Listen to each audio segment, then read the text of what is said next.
Well, hey there, internets. It's Jake from Mini Terrain Domain, and this is MTD&D's Bastards of Bastion. And tonight is episode 4, Breath of the Wild. This is episode 4 in what is a planned 8-episode mini-campaign using the Harbinger Dark Science Fantasy setting for D&D 5th edition from Absolute Tabletop. For more information on this setting, which is in playtest currently, you can head over to absolutetabletop.com. You can head over to Absolute Tabletop official group on Facebook, or you can go to harbingerrpg.com, where there's a bit of lore, kind of a wiki there, as well as information on how you can get signed up to become a part of the playtest. We are using version 0.4, eagerly awaiting the guys to put out 0.5, though I suspect it's going to be even longer with AtCon rapidly approaching. That said, normally we would do some introductions and then go into a recap. We are starting a little bit late tonight because it's all my fault, but little bit of family things to take care of, picking teenagers up and that sort of thing. But also, last week, Dwight was not here, and his character was separated from the group. And Dwight actually didn't watch last week's episode. So, to prevent us from revealing anything to Dwight and really keep him in the dark, we're not going to do a recap.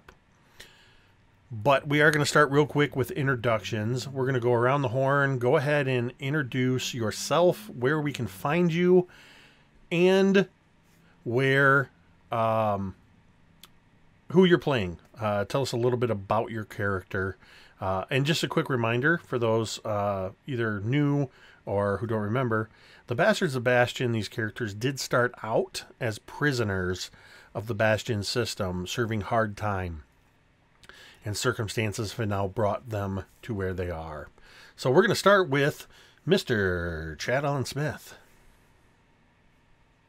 Hello, I'm Chad. You can find me, I guess, on Twitter, right down here, and YouTube, Chad Smith. Check out the Absolute Table Facebook group that Jake already mentioned. That's where I got into this game from, and maybe you could do something similar. I am playing Isaiah Orion from a small part of the galaxy or system that isn't too easy on you. And he's had a life of crime that's led to where he is now. And thankfully he has some sense of freedom given our escape from our captures as well as the Harbinger for now. And I'll pass it off from there. Next up is Megan.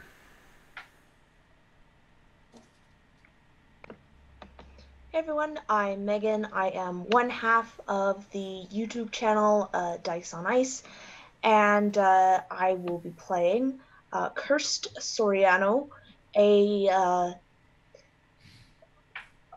basically a space pirate who got captured and is now free. So excited to play her again tonight. Mr. Dwight. Everybody, I'm Dwight. You can find me at Big Bearded Nerd on Twitter there. Also, bigbeardednerd.com if for some strange reason you want to read things that I write. I am playing Fenris Demidar. He is a soldier and obviously has been imprisoned for some stuff. So, yeah, that's what I am right now. And finally, Alexa. Hey everybody, I'm Alexa. You can find me on Twitch at Blue Alexa, playing story-based games mostly. Also on Twitter, also Blue Alexa. And here in this campaign, I am playing Quinn Giuliani, a soldier who is facing some fears currently, but we'll find out more in today's episode, I guess. Or maybe not, who knows, we'll see. Thanks. And with that said, I will recap the previous episode, or rather the prior one to the last one. The last thing that Fenris would recall is you were making your escape in a escape pod ship from the Harbinger after escaping an abomination that was an amalgamation of all the dead prison guards that had been chasing you. And as you were making your escape, you were kind of locked in this stasis, sort of slow motion falling within the ship as it was, there was a tremendous slam and nobody was belted in. And through the view screen of the ship, which Quinn was piloting, you saw that you were hurtling along Harbinger, this massive kilometers long and wide ship. You were hurtling toward Verloren, the shattered moon. When you saw the pieces start flying back, you saw the Harbinger wink out of existence, the moon reassemble itself, and the ship begin careening toward the now whole moon of Verloren. And everybody sort of lost consciousness and could no longer remember or had no sense of what was happening beyond that point. Fenris, you hear a sound. It's like when you're in a deep sleep and something in reality crashes, whether it's something as subtle as something falling off the nightstand or a tree limb falling outside. Something has awoken you, and you're in that moment of not sure if you just heard a crash, if it was something small or something big. Your eyes open wide, and you are staring up into the bright, almost white-looking sky. You see rising above you hundreds of feet, several trees stabbing skyward. As you're lying in damp earth, your right arm is the first sensation that you feel. Your right arm hurts immensely. What are you thinking and what do you do as you awaken to these sights and sensations? So as I wake up, I obviously am just kind of taken aback at the change from what I last remember. Definitely confused. I try to get up. I feel the pain in my arm, and I kind of slouch back down and then roll to my left side, and just kind of push myself up with my elbow to sitting, and just look around, just kind of blinking my eyes, trying to shake the grogginess out of my head, looking around to see what else I can see around me. Give me a Constitution check. 18. The pain as you sit up in your right arm, the pain floods over your entire body, threatening to steal your consciousness. But you kind of push past it. You felt intense pain. You've dealt with intense pain. I'm guessing this isn't Fenris's first broken arm. And as you feel that pain and as you kind of shift up on your left elbow and you're sitting up, it's your elbow that is screaming in pain. And you realize that your arm is at the elbow is bent in the wrong direction. Your elbow has been shattered, which has basically eliminated the hinge. And your arm is just kind of folded backwards at the elbow joint. That arm is virtually useless right now. Okay. And as you look around, you see that you are lying in the midst of a bunch of trees. It seems to be a relatively, this area seems to be a relatively young growth area. None of the trees are much bigger around than, say, 8 or 10 inches. The foliage, the ground which you lay, is long grass, kind of soft. You can just sense, kind of at the edge, as you're peering through all these trees, all the way around, you can sense the deeper jungle. You can kind of hear some of those sounds, the jungle sounds, some birds, some other creatures that you don't know for sure what they might be, other sounds that might be monkeys, and other creatures that would be found in the jungle. Give me a perception check. 8.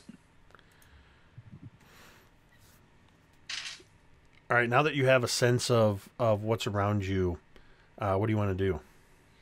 I'm going to look around to see. Obviously, I know that I've got to do something about this arm, so I'm going to look around to see if there's anything, vines, anything, any kind of foliage that I could use to potentially tie. I basically just want to try, and it doesn't look like something that the splint's going to help, since it's at the joint. So I just want to tie my arm up against my body if at all possible. So see if there's anything around that I can use to do that. Give me I'm going to let you choose investigation or survival. I'll go with survival. Which roll the 2, so 8. Yeah, as I said, this is a young growth area, so there hasn't really been a chance for vines to grow. You see like some creeper vines just starting to crawl up some of these trees, but they're so thin and brittle. It's nothing you can really use. Okay. As you're looking around, and you kind of, do you just look around your immediate area, or do you pull yourself up? Yeah, I'll stand up and just try and wander around a little bit. Do I still have my weapons, or are those gone now? Or as you stand up and you kind of look around your immediate area, you do not have any weapons. Okay. I believe you were carrying. Were you carrying a heavy rifle? I had a scatter gun and an axe. So. Yeah, and you don't see any sign of those. Okay. You're basically just wearing the kind of blue prison scout suit that you were wearing when you were on the transport vessel. It's tore in a couple of places, but nothing that's really compromising its protection. Now that you're kind of up and looking around, give me another perception check. 10.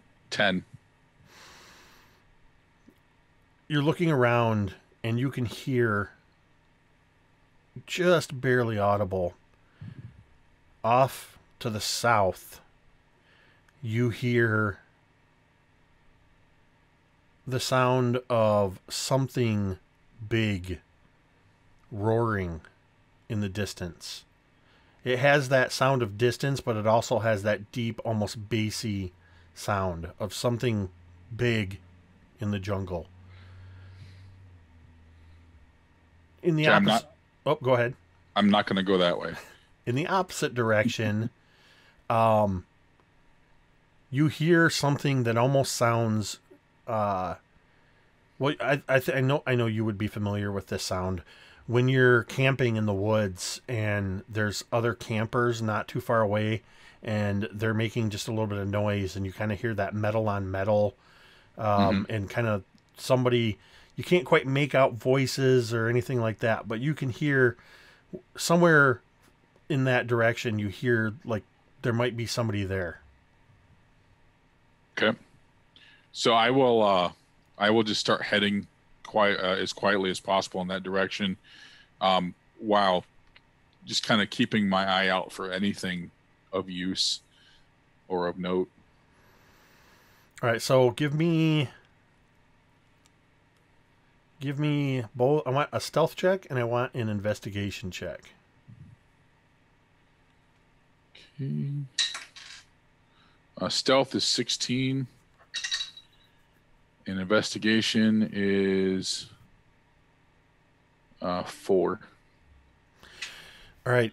You're moving quietly. You find that this soft earth and grass is very easy to move through with barely making a whisper of sound, as the grasses brush against your scout suit.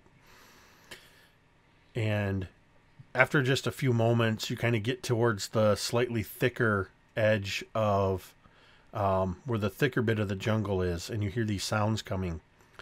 And you notice as you move toward that, you do start to see where the tops of the trees at the edge of this thicker part of the forest, a couple of them they're showing that almost bright white of newly exposed wood, where the tops of the trees have been broken off. And you can see in that same vicinity, you can see some chunks of metal debris scattering the area. Pretty telltale signs of a crash site, as the sounds of metal on metal and people moving around has grown louder. Okay. I'll continue moving in that direction. Again, Staying stealthy. staying stealthy. All right, give me another stealth check and one more investigation. I'm putting you in dice jail. That was a crit fail on the stealth check, and a 9 on the investigation check. Okay. In a weird way, the 9 is actually going to work for you. At the same time, the 1 works very much against you. As you're moving in that direction, and you start to get a little closer to where you can just make out something. The trees are pretty thick here, and you can smell burning fuel. You can smell the acrid smoke of a fuel fire.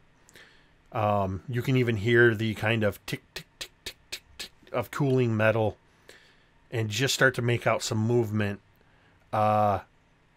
Your heavy boot kicks something metal that clatters against another piece of metal, and you look down, and what you've kicked is about a 3-foot jagged section of ripped metal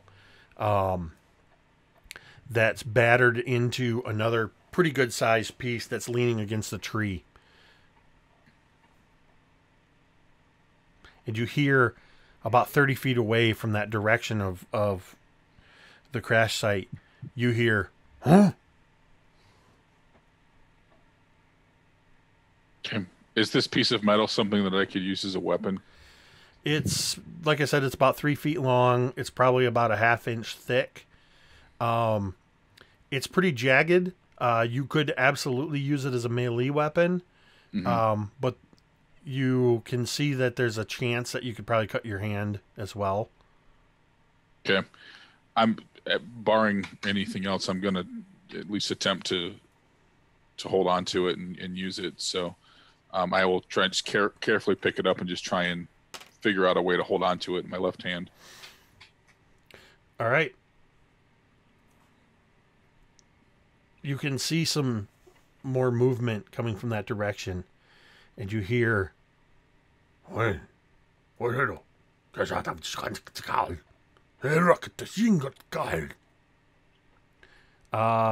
think you would recognize this. You don't necessarily, well, I don't know.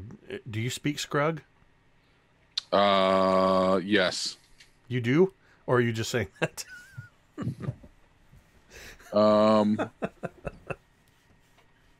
I did not transfer that information into my new sheet, so I'll let you tell me if I speak it or not. Let's do this. Even you do, odd you don't. As a soldier, I would say that I don't speak it, but I do. You have a passing understanding of it. And so what you hear, you definitely recognize right away that these are the kind of guttural sounds that the Skrugs make. And what you're hearing is, in essence, I hear something. Over there. I hear too. It's Barak. No, Yeah. Barak is half over here, half over there.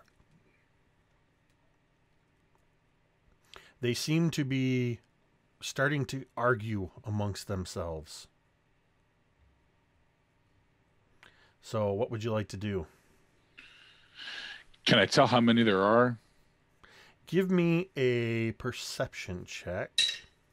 10. You know there's at least two. The two that are arguing. Mm-hmm. Beyond that, you're not sure. Okay. I'm going to try and quietly back away from the area where I kicked the thing. And just try and move into a different area. See if I can find any place to hide or...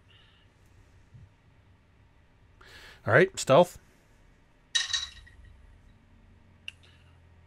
4? I'm sorry, 6. You step back to move out of the way, and you get cartooned by another piece of metal. You step on a piece of metal that rises up like a rake, like a cartoon rake, and smacks you in the back. It doesn't do any damage, but it makes a clatter sound, and you hear, over there! And 3 figures begin climbing through the trees towards you. They are... You can immediately see the 3-eyed stalks. You can see them. They're actually climbing over wreckage and around trees on 2 legs and 4 arms. They've actually dropped down into this kind of bestial crawl. And you actually recognize, not these exact ones, but you saw Skrug crawlers like these when you were on the Harbinger vessel after your transport crashed. You now have 3 Skrug crawlers coming right towards you. And I need you to roll for initiative.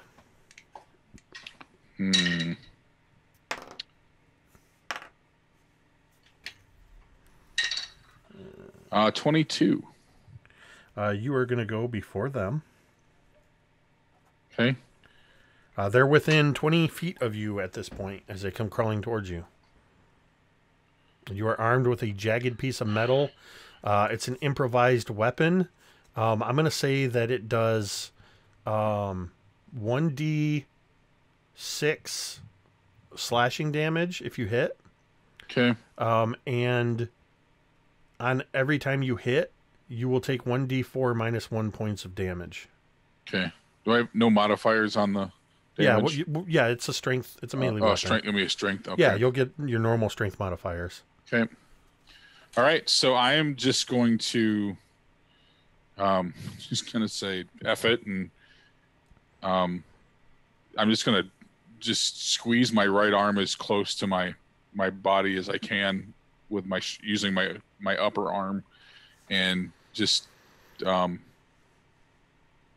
make myself as big as I can, and just come at him with this thing raised over my head and screaming, and take a swing at the one closest to me. All right, go ahead and roll an attack.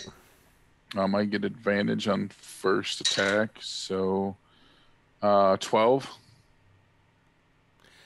Your jagged piece of metal clangs off the tree as the Skrug ducks below your blow. It's unfortunate. It's Okay. going to follow up with a attack of its own as you see that it's holding a short blade. Does a 11 hit you? Probably not. No. As the other two close in, a 14? Nope. And then a 19. Yes. So the third one, as they come in, and you're just kind of dodging out of the way, as these short blades, as they're surrounding you, are clattering off the tree and slashing at you. That's what slattering is. It's a combination of clattering and slashes. And one of them connects with you, dealing 7 points of slashing damage as it slices into your... It actually slices into... Let's see. It slices into your injured arm. Okay. It's your turn. You're engaged with all three of these creatures. All right, so I'm going to cast Red Astra onto this weapon, which grants me a 1d8 and gives me, well, I'll take my +1 fade there. All right, so I'm going to swing again, and that's going to be a 20. That will hit. All right, and 6.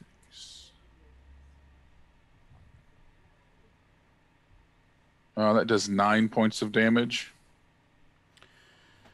What does it look like as you kill this Skrug? So I just chop right into the right where its neck meets its shoulder, the closest arm to me, I guess, and just sinks down deep, and I just kind of grunt as I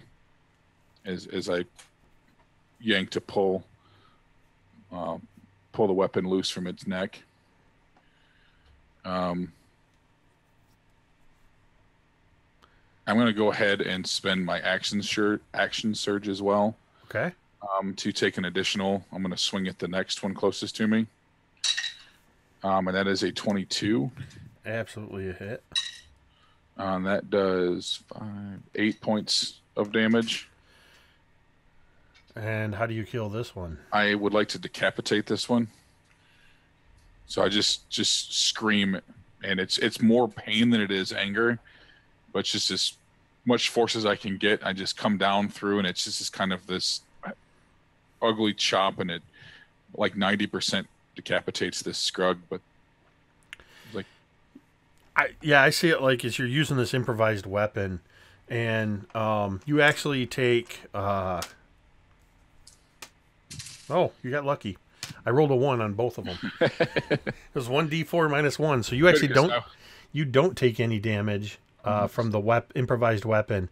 And you slice into this first one, and then you pull it, yank it out, and you just start hacking. You're hitting it at its neck, and it's just like the adrenaline as you hit it, like 1, 2, 3, 4, and just its head is lolling off, and the one remaining looks at you, and it actually it's kind of perched on the tree a little bit, and using 3 of its limbs, it just pushes off of the tree as it comes down at you with this short blade. For a 23 to hit. It hits. You're going to take 5 points of slashing damage as it comes down right in front of you and rakes its sword in an angle across your chest. And it's now your action. Okay, I'm just going to swing at it then. And it's going to be a 12. Are we not going to hit there? It quickly brings the sword up to block. There's a ringing of metal as it follows through with a 17. Yep.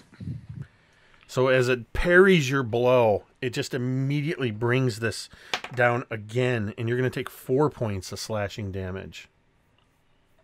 This is getting bad. Blood is dripping from your torn scout suit where these things have been tearing at you. All right. Well, does a 14 hit? As you go to bring down your sword, 2 of its hands, one actually pushes into your elbow and just stops your arm from coming down, and the other one reaches up and grabs at your wrist, and then it just turns and it looks at you with all 3 of its eyes, and you can smell the putridness of its breath as it takes its sword and swings at you again. And that is a critical hit. Damn, I'm dead. So that's the way we do crits is automatic max damage, and then roll the damage die one more time. So that's 8 plus 5 is 13 points of damage. That puts me at -8. Okay. So. Fenris, you fall under this thing as it's staring at you. You feel Well, here's what I want. Staring at you, you smell the putrescence of its breath. And it slides slowly, its short sword, into your stomach and out your back. As it withdraws the blade, tell me what's going through your mind as you fall to the ground. I'm just, everything I'm in my being is reaching out, trying to, I can feel my life slipping away as I try to reach out, bite at it, swing at it, whatever, but there's just nothing, there's nothing left. My only thought is trying to kill this thing. And then everything goes dark. As the darkness is moving in to the periphery of your vision and starting to take you, you hear a sound very close by, a kind of a feral large cat, like a... and some shadow form leaps over you.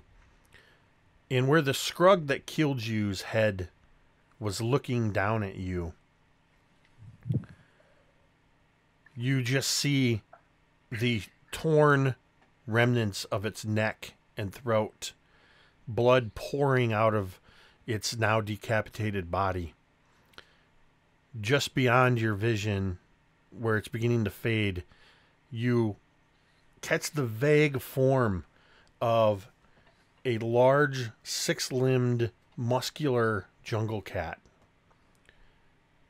as it crunches down on the skull of this Skrug.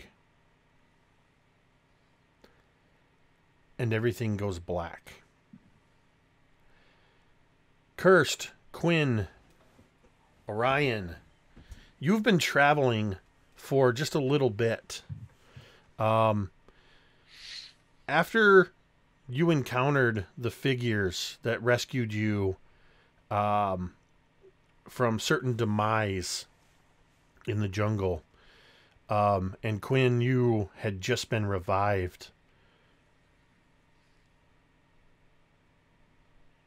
They had said to you, this tall, 10-foot tall, four-armed figure had said to you,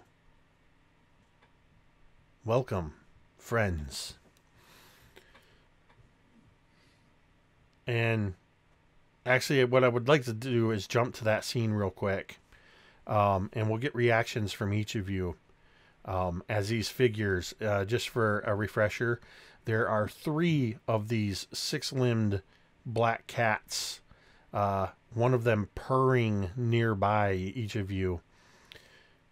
The large creature that was assaulting you has been killed, and there now are about a half a dozen of these figures that, to your eyes, look like tribal, slightly paler and somehow calmer versions of what you know to be Skrugs.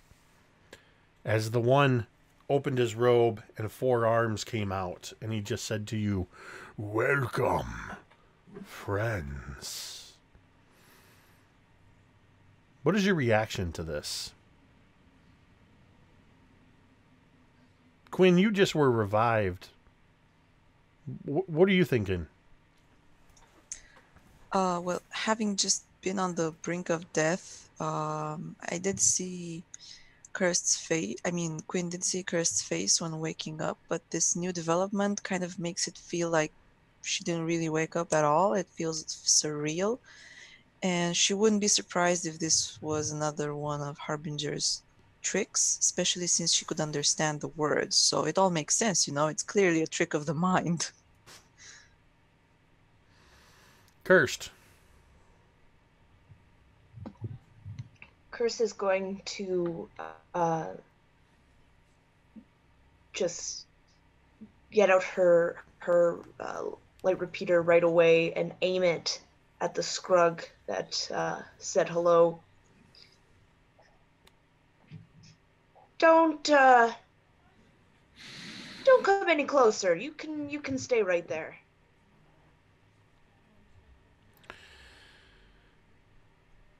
The Skrugs, as you raise this thing, none of the Skrugs react. in particular to you, pointing this blaster at them. The tall one who spoke just says, "Come. We mean you no harm. We would tend to your wounds, feed you, and care for you. You have been brought to us on the breath of the wind. Our world has sought to present you to us. It is our duty to care for you." Curse is going to kind of lean over and look at Quinn and just say, "Did that Skrug call us salt?" I look back and I say, since when is our Skrug trying to adopt us? Is this real? I don't know, but I don't like it. They're being too friendly. And she would also look over to Isaiah just to see what his reaction. Yeah, same. Could use a good meal. My kind of friends. Yes. If you come with us, we will provide you with everything you need. It is clear that you are touched by the breath.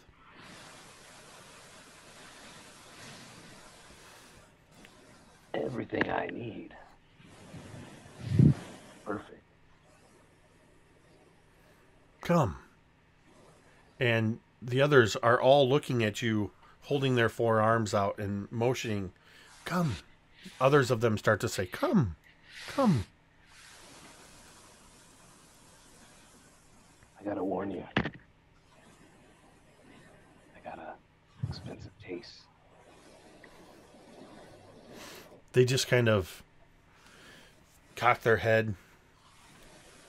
Interesting. If you will come along with us, we will see that your needs are cared for. Please, but we must make a stop along the way. There was another falling star, as he seems for a moment to search for the word. Not far, another star fell into our world. We must see what else the breath of the world has brought with us. And they begin motioning you to follow them. Come on, foolish. Free food. Quinn looks at Kirst and says, well, if Orion's willing to go, I think we should try and see what this whole god complex is all about. Yeah. No, we'll go. We'll see. I'm just hoping the thing on the menu isn't us. And she would lower her repeater, but would not put it away. When you say that about the thing on the menu being us, the tall one actually laughs. Our people do not eat people. We eat beasts.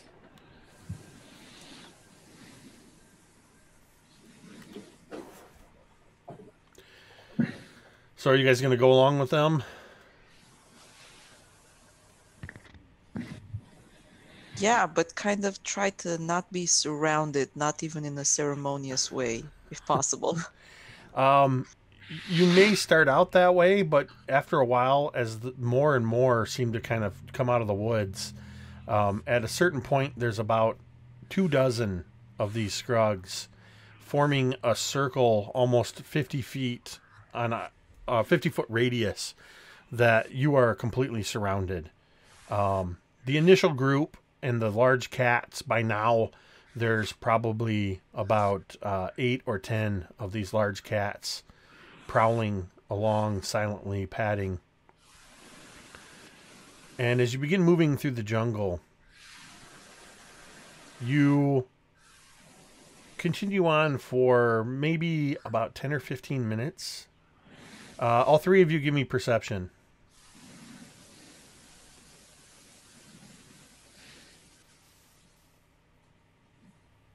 Nine.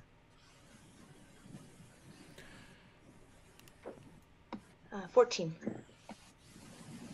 18.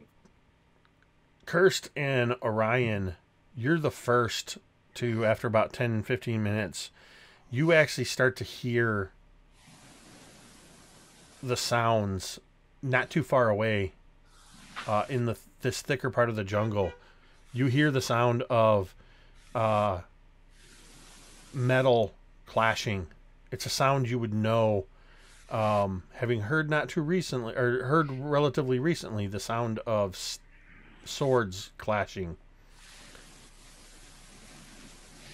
Before you can even have any kind of real action to that, a couple, maybe a half dozen or so of the Skrugs nearby, and 3 of the cats, they break off.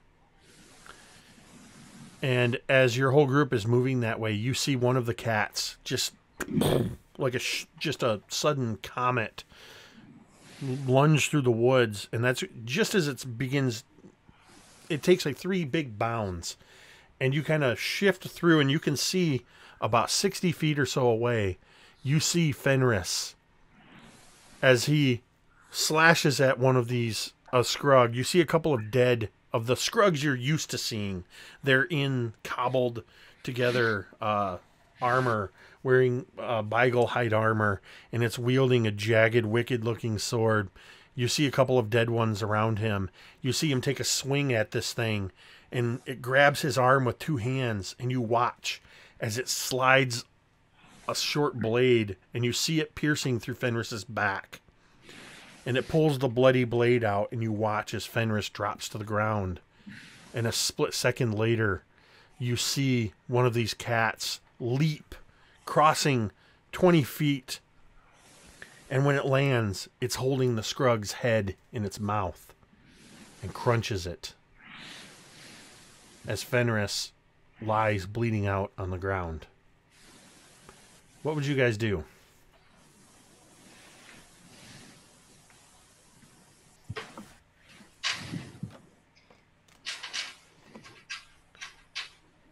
Anything? I would go to move closer. I think I see him, but I'm not sure if it is him. Quinn would has the chieftain looking figure has the chieftain been walking relatively close to us? I'd say he's within about 10 feet of you. I would probably look towards the chieftain and raising my heavy pistol, which I think I had that before dropping or something. Quinn would ask, was that one of you? Is this in... Oh, I apologize, that's my cat. It's just one of the big jungle cats. Yeah, it's the sounds of the jungle. Quinn would probably ask, what's going on here? Is this like a clan fighting thing? Why? Kind of try to discern the difference, or she's at this point suspecting multiple clan society, or just although there's a very distinct difference between the super modern looking Skrug that just attacked who we presume is Fenris, and these others that are going with us and that look, as you said earlier, tribal. Right. He turns to look at you, and he kind of... Skrug expressions are a little difficult to read. They're similar to human expressions, but with the third eye, you miss things like furrowed brows or a raised eyebrow. All 3 eyes blink at you as he says, I'm afraid I do not understand the tribal war. We are peaceful. We do not war among ourselves or with others. All who are touched by the breath are of one family. Can you not see that those creatures are not touched by the breath? And he turns his head to you, kind of cocks it, and he says, interesting. And Fenris, make me a death saving throw. Fail. You, Fenris, as you're losing consciousness, your vision is gray. You can just sense something nearby. You begin to see at the edge of your, what would be your vision, but your eyes are closed, but just kind of at the peripheral of, even with your eyes closed, you kind of see a faint blue glow. And then you hear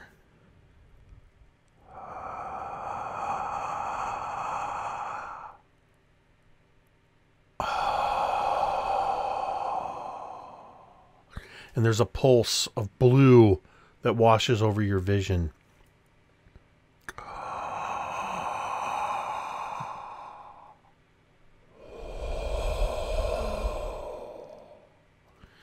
And you begin to feel warmth spreading throughout your body. And I would like you to roll both of your hit dice and add your Constitution modifier. You're not spending your hit dice. I just want you to roll your hit dice. Okay. You said add con? Yep. All right, so that is 10, 11. You regain 11 hit points as your breath, with that last sound of breath in your mind, your breathing, your breath returns to your lungs. You feel a warmth spreading out from where the sword pierced your stomach. You feel where the slash marks were. You feel this warmth. And you feel... It feels like it should hurt, but it just feels like a pop and a grind as your elbow seems to kind of lock back into position. The rest of you see, just as this chieftain kind of says, you do not see that they're not touched by the breath. He suddenly gasps. Another one. See, there. Can you see it, how the breath reaches out to them? And all of you looking would see where Fenris had fallen to the ground, as rising from the grass around him, rising from the trees near him, but seeming to almost just avoid the areas where the dead Skrugs are, this blue Astra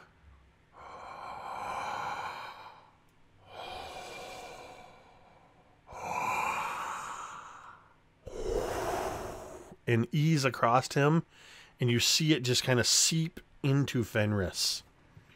And then you see Fenris and start breathing again. Fenris, how do you react? I sit up and I just have this really confused look on my face. Like I just can't, like I was knocked out and then I was awake for a couple minutes and I was dead. And now I'm awake again and nothing makes sense to me right now.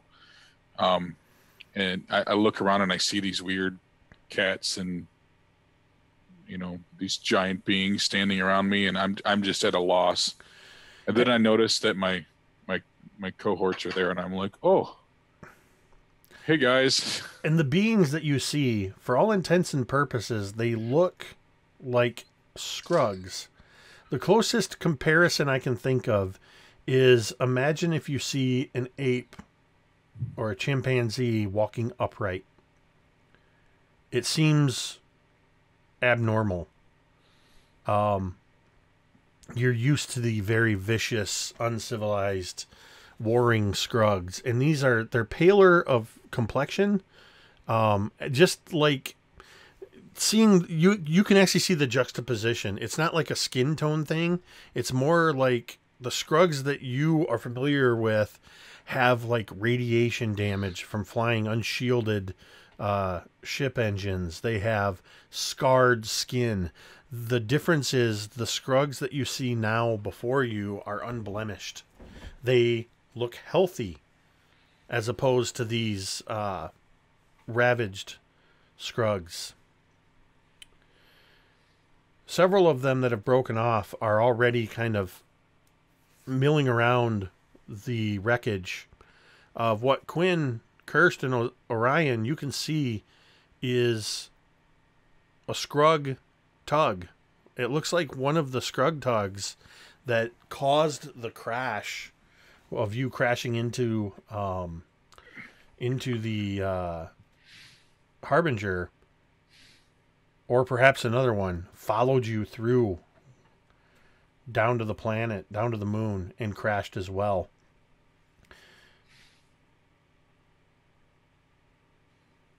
How are you reacting to that?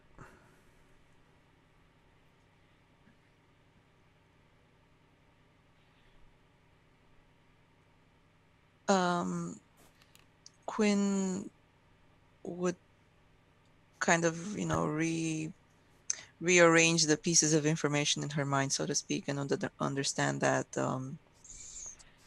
as far as this new information goes, this kind of maintains the idea that these new Skrugs are what they say they are for now, until proven otherwise, and would just kind of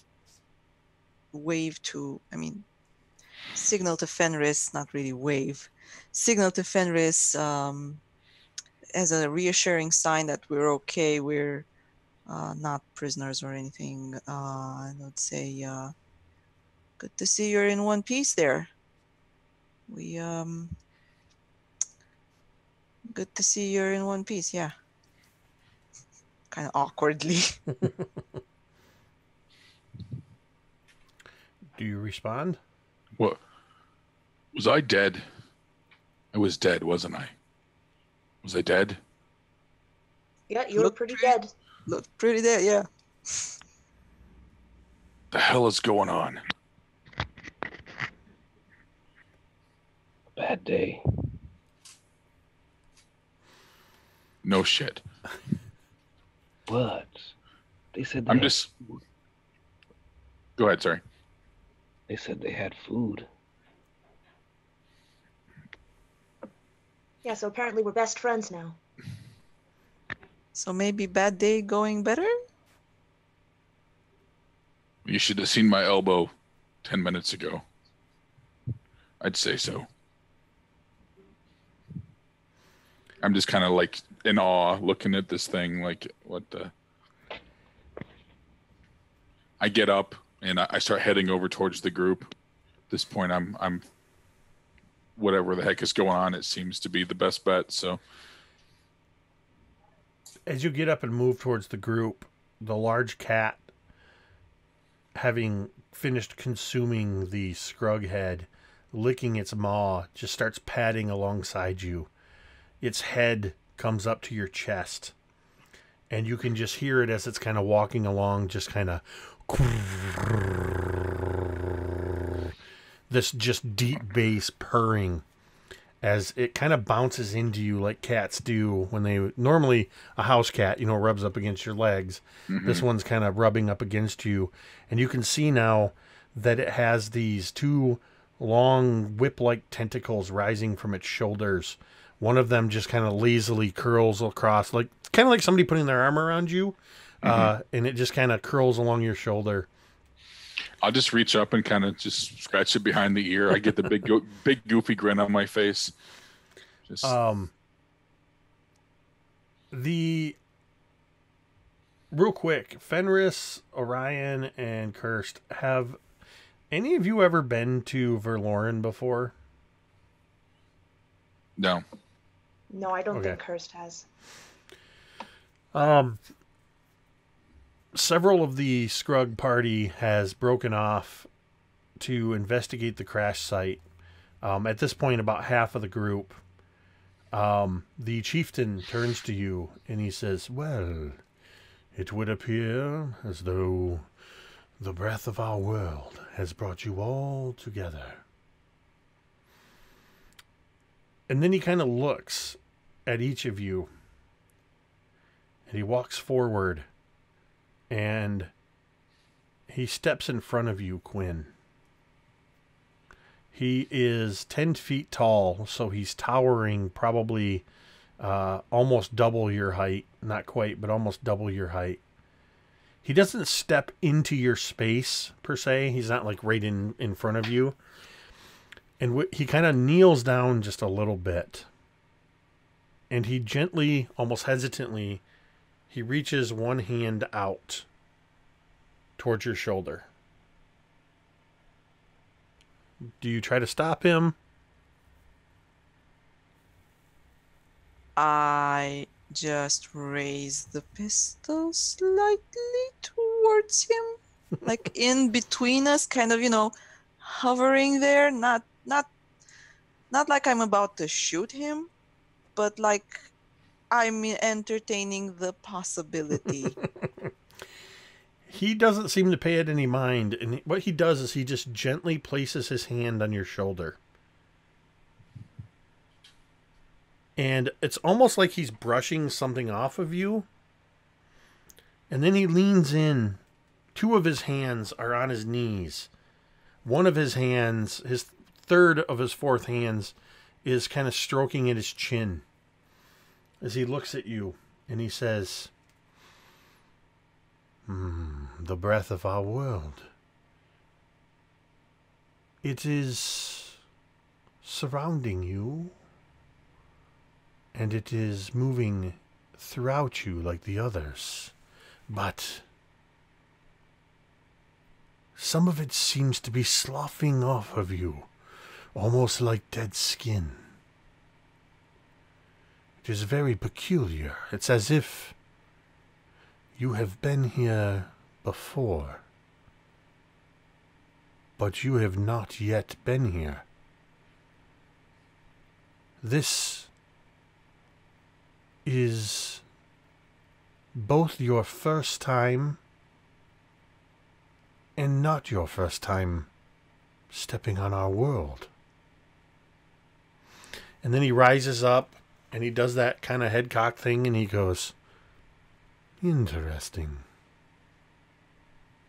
Come.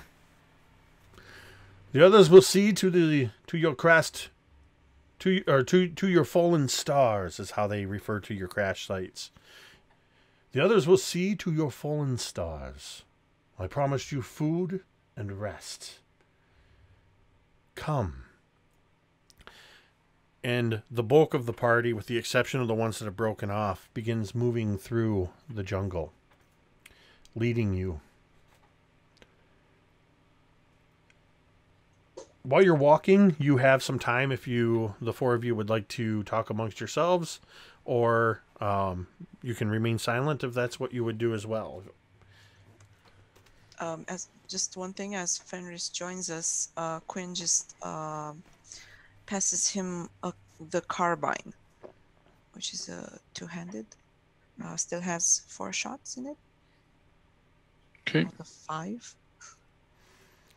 Does everybody have a firearm at this point? Are you armed, Orion? Yes, sir. Okay. Just curious. I thought so. All right, so you pass him the carbine. I just nod my thanks. I've still got a big goofy grin on my face. Just what the heck? Cat I person? walk. Yeah, I walk over to the cat. I'm just hanging out with this cat, kind of wrestling with it as we walk. So, A little surprised. I mean, it's the first sign of humanity. I mean, not humanity, but like a weakness, I guess, that is shown. so, what happened to you guys? Well, we woke up. You were gone. Trinity was gone. Started walking. There was this huge gorilla thing that was really, really creepy.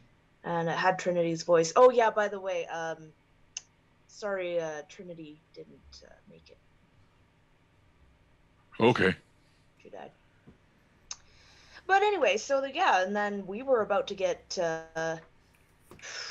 annihilated by that gorilla, and then these little cat things just came in and saved us. I like these cat things. Yeah, they're not bad once you kind of know where they are. I'm glad y'all are all right. Kind of weird that I died, though. Well, at least you're not now, right? Good point. But still, these things, they doesn't seem right. Something seems off. You guys continue talking amongst yourselves. Chad had a family emergency and had to duck out. I'm going to reset the windows while you guys continue your conversation in character.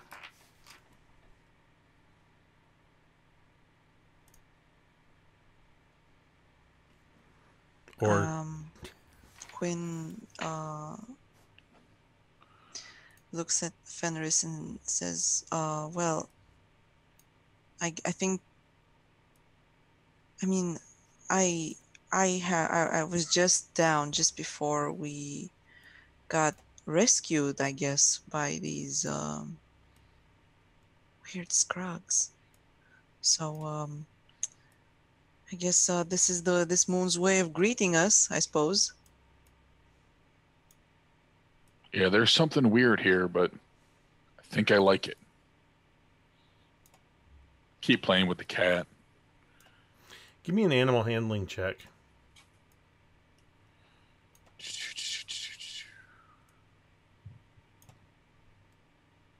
So the charisma based? No, it's wisdom. Wisdom. I failed. You take you take 4 points of piercing damage as you kind of, just as cats are wont to do, you scratch it where it suddenly doesn't want to be scratched, and it gives a playful nip at your arm, which ends up being kind of ripping into your forearm with its fangs.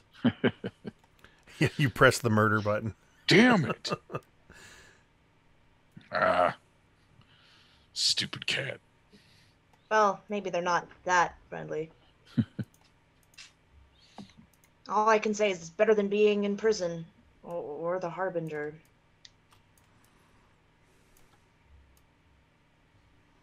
As they're walking, is the sky covered? I mean, are they walking under the tree canopy, or is the sky visible from? You can catch glimpses of the sky as you guys are basically moving through. You're basically moving through the jungle. Because Quinn would probably try and kind of, I mean, she's done navigation before, also survival and, scouting in the wilderness. I mean, I think she'd probably try to get the layout of the sky, of the stars, the constellations, things like that. It's daytime. Ah.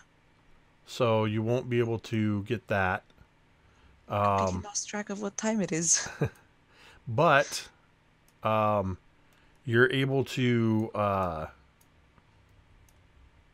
I'd like you to make a survival check, actually, is what I'd like.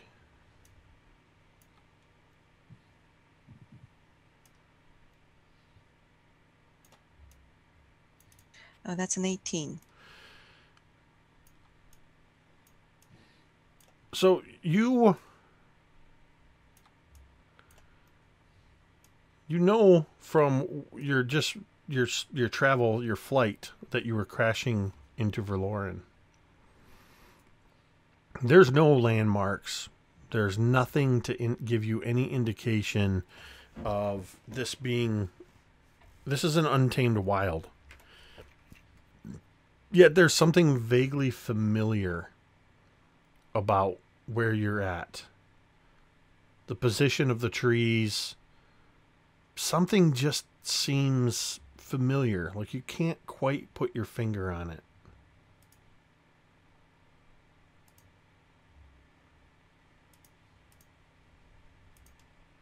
Oops. Sorry about that. I just obscured everybody with the jungle. This is what you see. Yeah, so there's just this almost uneasiness of the familiarity of the jungle. But definitely looking different from compared to my last visit, right? Yeah, everything seems like newer. Give me a perception check.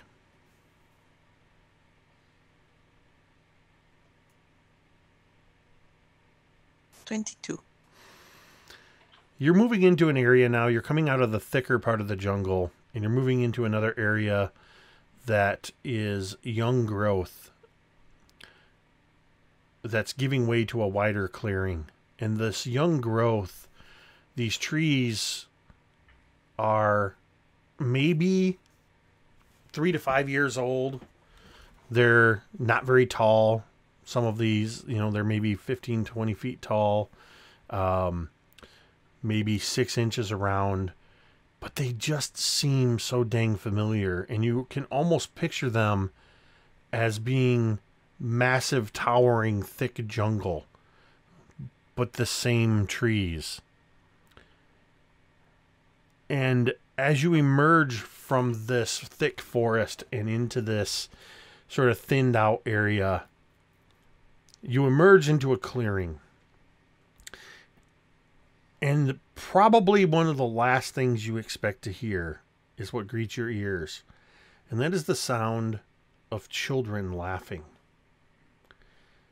As you see a couple dozen Skrug children, though they're children, they're 4 or 5 feet tall, not grown to full adult height yet, but they're laughing and playing. You see Skrug men and women going about daily chores as you emerge into a jungle village.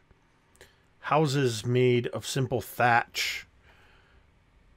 The ground clear but still verdant.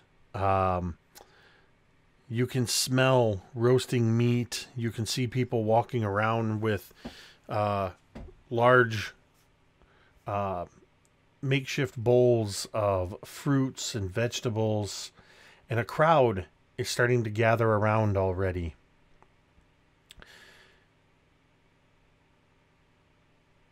And that feeling of familiarity just nags at the back of your mind, Quinn. As you're trying to kind of put your finger on it, you're sort of interrupted by the chieftain who says, "We have returned from the wild. The breath has brought on the wind new friends." As he gestures behind him with 2 arms and then with his other 2 arms and indicates the 4 of you, as you kind of, everybody, the rest of the group you were traveling with, kind of parts to reveal the 4 of you. The children are still kind of laughing and giggling, but hiding behind their parents. Some of them. Some others, more curious, come running up. One child, a young girl, comes running up and comes right up near you, Fenris, on the other side of the jungle cat, and just kind of looks over at you And though you can see in her features she seems young, she's almost as big as you are. And she looks at you like she's kind of looks you up and down, and then in the same way that you were stroking the cat, she puts her hand on the cat. And she kind of looks at you, and then she just matches your walking and matches your pace. Like she's trying to be like you are. She's mimicking you, but not in a mocking way. So I can tell she's just kind of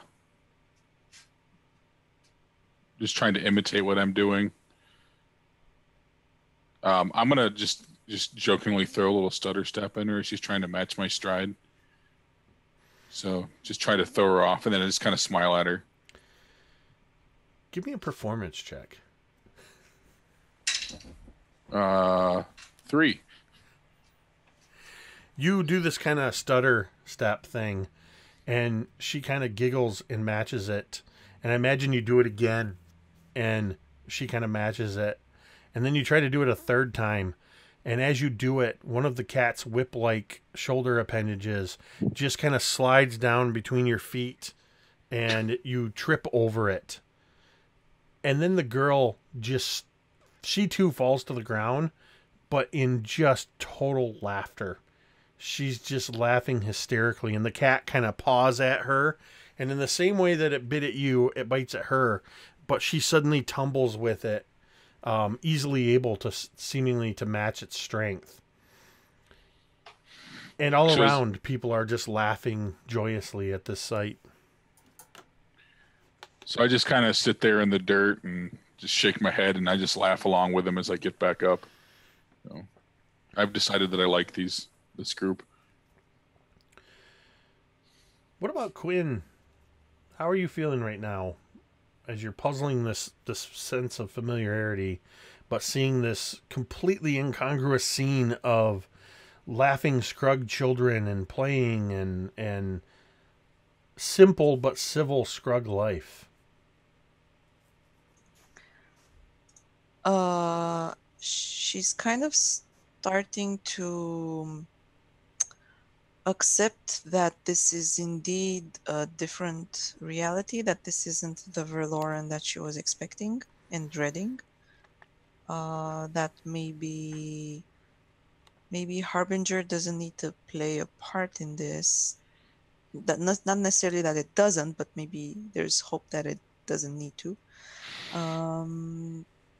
But she's still kind of confused and cautious, but like cautiously optimistic, to throw a cliche in there.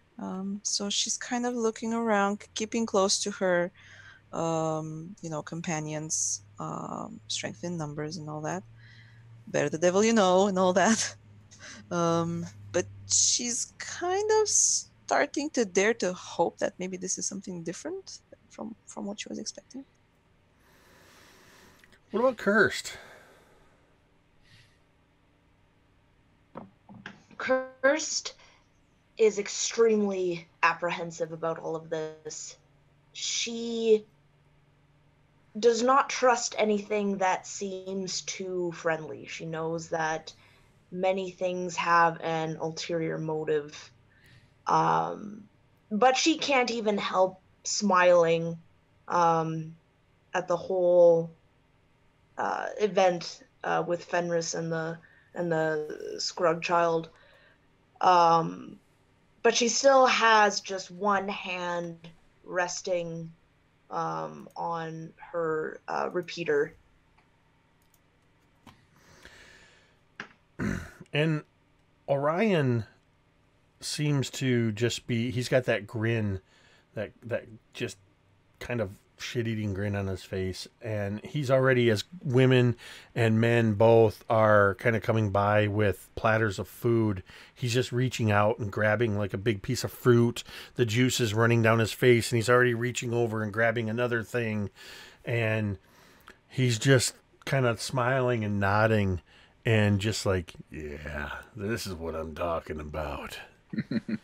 And the whole group kind of ushers you all toward this central area where all of the cottages and huts and whatnot are kind of around this central meeting area where there's a large fire burning, roasted meat, something big is cooking, and it smells great. And everybody just begins to kind of sit down, and they usher you into the midst of them, and they begin to start passing around these bowls, these large platters with food. And people are all around you are grabbing at the food. Orion has no hesitation, sitting down and eating whatever's passed before him. What about you guys? Would you all sit down and start partaking? Would you sit down and let the plates pass by you? What would you do, Fenris? I'm all in. So I sit down. I'm just kind of chit-chatting with this kid, trying to make any kind of conversation, eating whatever comes my way, chatting with anybody that wants to talk. Every time you talk to her, she just kind of does that thing that little girls do, or little kids, not even just little girls, little kids, where they're kind of like, but she's doing it with 4 hands, and she's just like, just like completely, just whether embarrassed or she thinks it's funny that you're talking, whatever.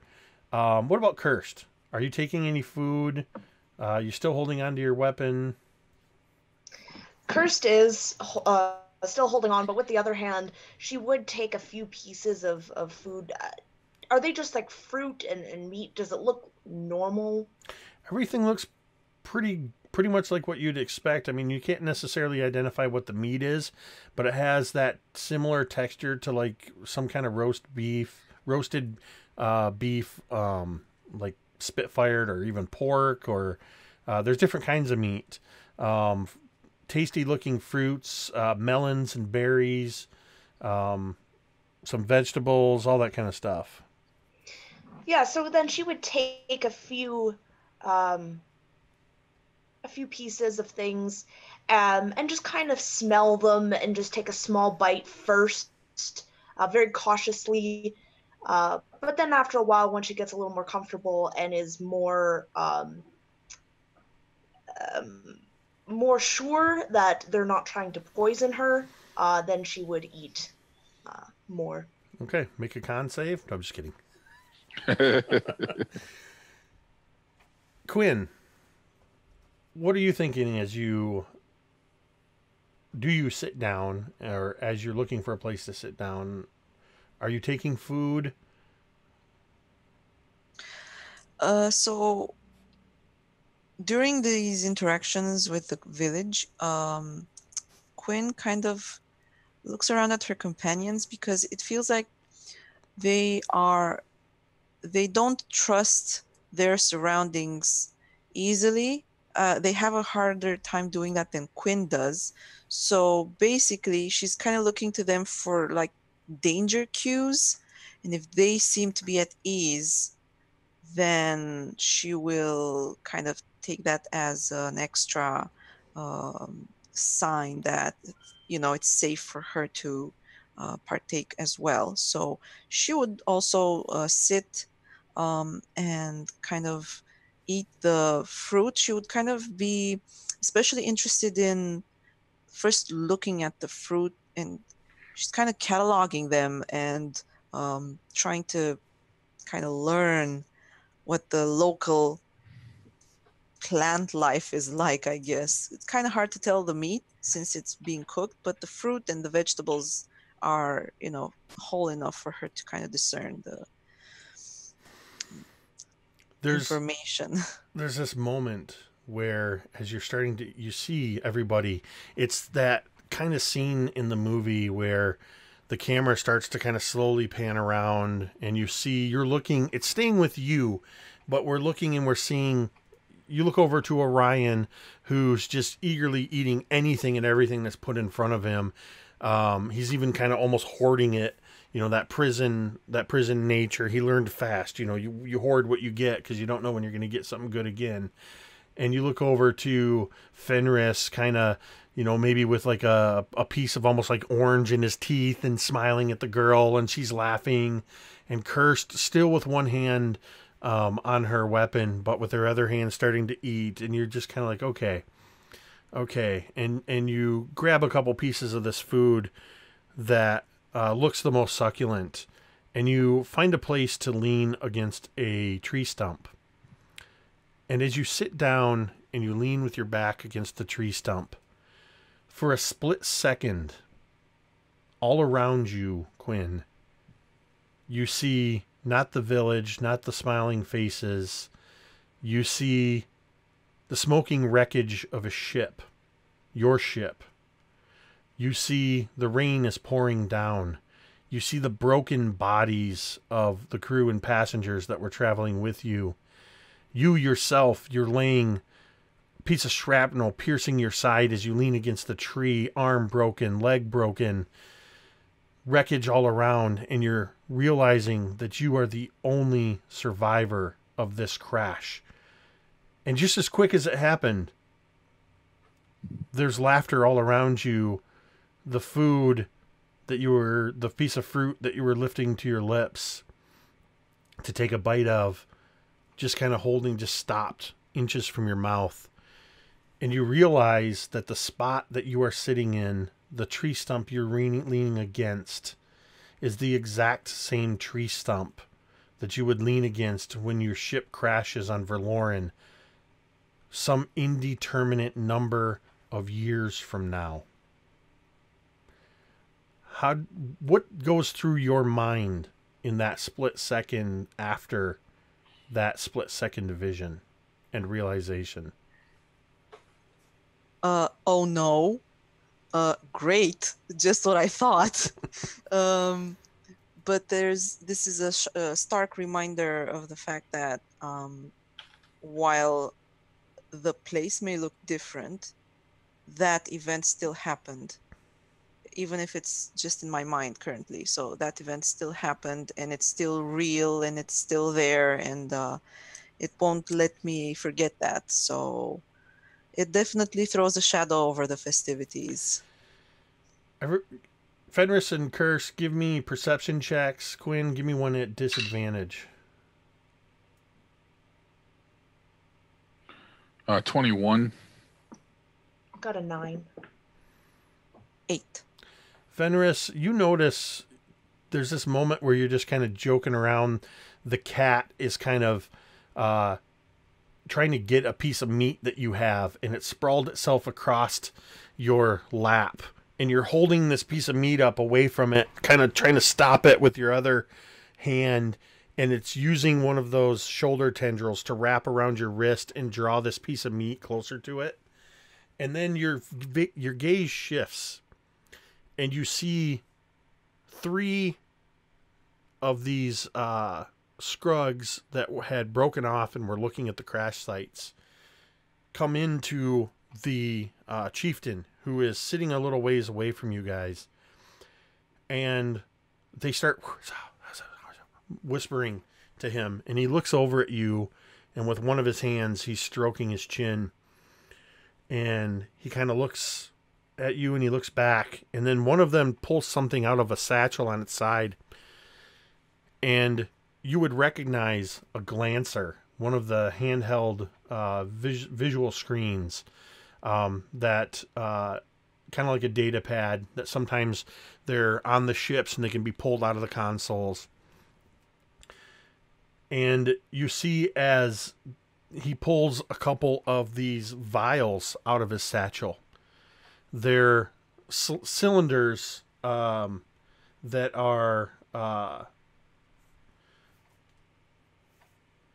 probably about this big, and you would know that it's a lorium vial.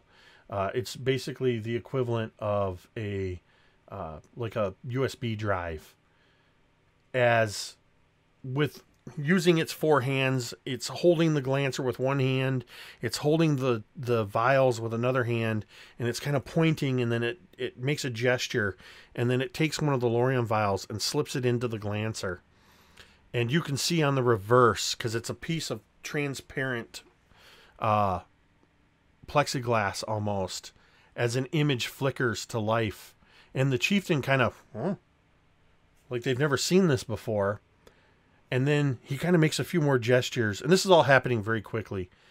And then he shows how you can kind of slide the images, and you can, with two other hands, he shows how you can do kind of like a pinch to zoom kind of thing. And then suddenly the chieftain takes this thing in his hands. And this is right about the time, Quinn, you've had this sudden vision. You see the chieftain rise, and you can all see this. All around you, everything gets quiet as the chieftain comes walking over to the four of you. And he looks around at all of you. And his gaze seems to land on you, Quinn, as with two hands kind of held low, and the other hand gesturing across at you, pointing. What is the meaning of this? Tell me how it is that you have this image, and what does it mean? And what he holds up before you is an image of the Harbinger piercing the shattered heart of the moon of Verloren. And that's where we're going to end. Oops. Oh. Things are definitely not as you would expect them to be.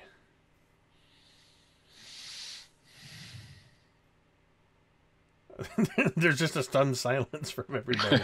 We must now explain the future. Yeah. So you appear to have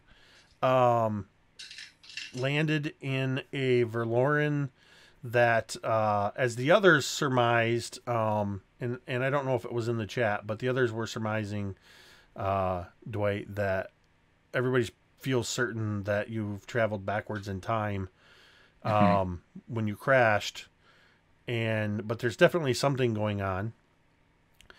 And these seemingly peaceful Skrugs have appeared out of nowhere. Both you and another future version of Skrugs have crashed on the planet or on the moon, and they've just become aware that something isn't right. And there's probably the question of how there is one more thing right before we cut, because I was actually meant for this to happen as we cut. As he says this to you, what is the meaning of this? And he's holding this up.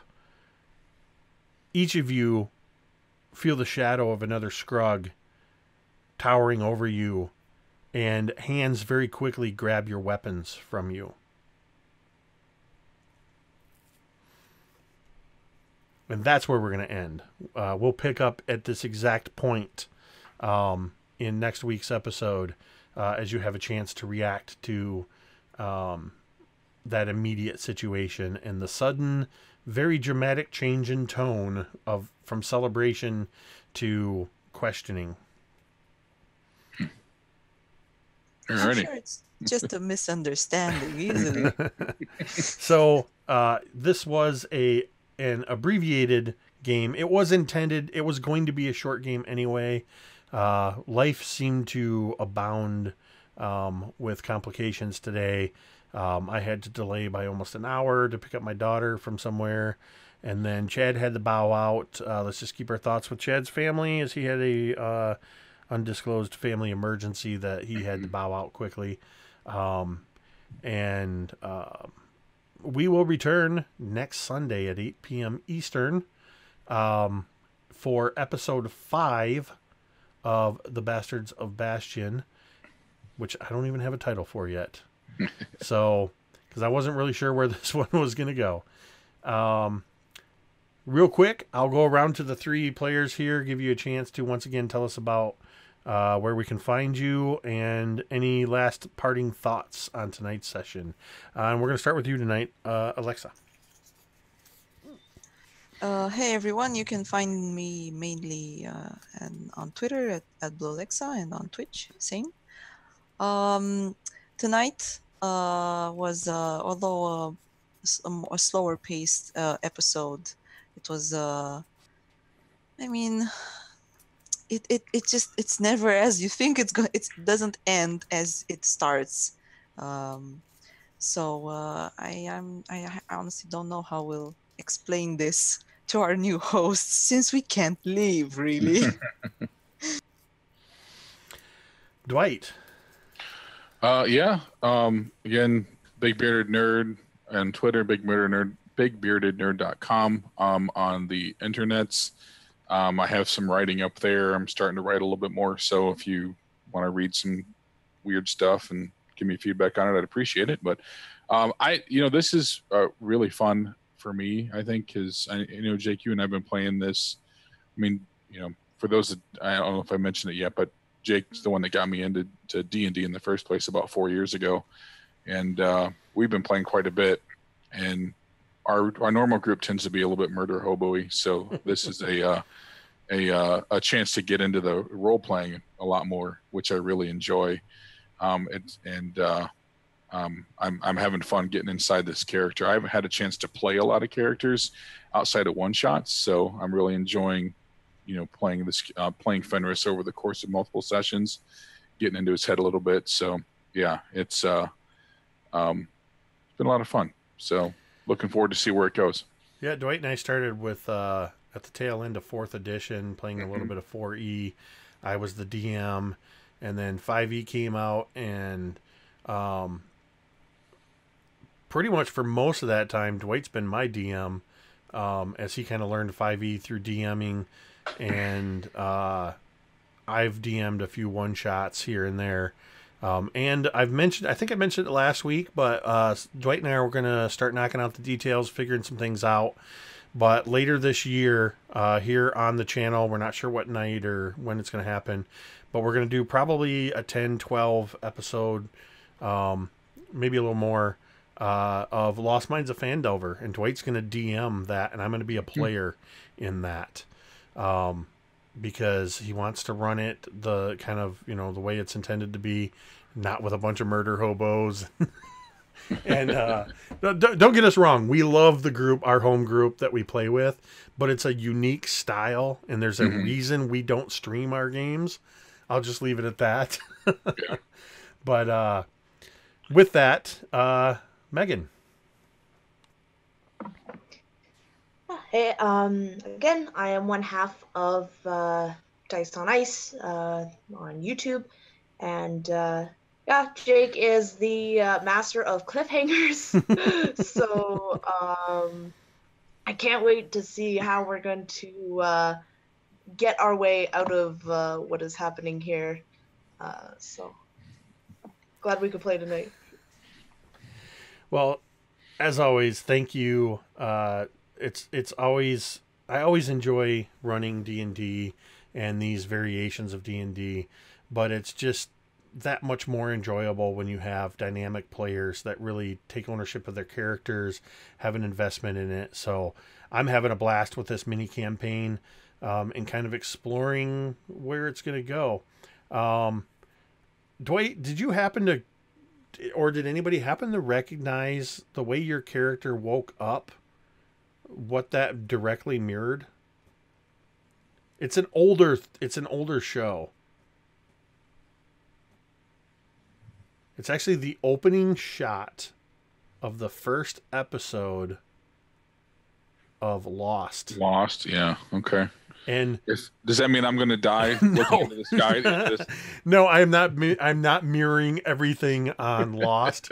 I did stop short of playing the smoke monster sound effect. Yeah. During the session, but right before I went to pick up my daughter tonight, my son and I we decided we're going to watch Lost again, and we watched the first episode, and I saw that, and I'm like, that's how Fenris is going to wake up. I like that. So all that to say, DMs or even players, do not hesitate to steal from movies and TV shows to get inspiration. There's absolutely nothing wrong with it. And it worked perfectly for this situation. So, and it was just a brief, that scene, I used it to visually describe. So anyway, thank you, Alexa, Dwight, and Megan, and thank you to Chad. Hopefully everything's all right. We'll check in with Chad throughout the week. And Tomorrow night, you can tune in at 8:30 Eastern. You will see Megan again, along with Marquise, the return of Drake as Ubo, and Mike the Piper as we continue with episode 21 of Cult of Personality, the Tomb of Annihilation campaign that we have going on. And on Tuesday, you can tune in at 8 p.m. Eastern to Wylock's Crafting Vids on YouTube for a session 4 of our Seekers of Selyun, where I am playing one of the characters in that, along with a bunch of other crafters. Game Craft Engineering, Dungeons and Glue Sticks, Wylock's Crafting Vids, and V from the Crafting Muse. Just a bunch of crafters playing D&D together as well. And then follow me on Twitter, follow all these guys on Twitter, to keep up with all the other stuff that we're doing. So thanks for everybody who tuned in or who's watching this later on YouTube. With that, I'm Jake from Mini Terrain Domain. This has been MTD&D Omitted and Omitted.